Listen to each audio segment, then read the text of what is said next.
नमस्तेऽस्तु भगवन् विश्वेश्वराय महादेवाय त्र्यम्बकाय त्रिपुरान्तकाय त्रिकाग्निकालाय कालाग्निरुद्राय नीलकण्ठाय मृत्युञ्जयाय सर्वेश्वराय सदाशिवाय श्रीमान् महादेवाय नमः।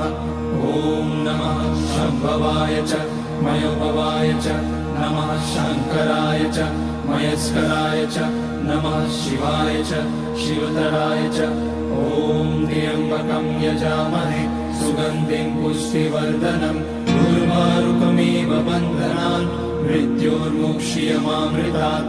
नागेन्द्रहाराय त्रिलोचनाय भस्माङ्गराय महेश्वराय नित्याय शुद्धाय दिगम्बराय तस्मै नकाराय नमः शिवाय। मन्दाकिनी सलिलचन्दन चर्चिताय नन्दीश्वर प्रमथनाथ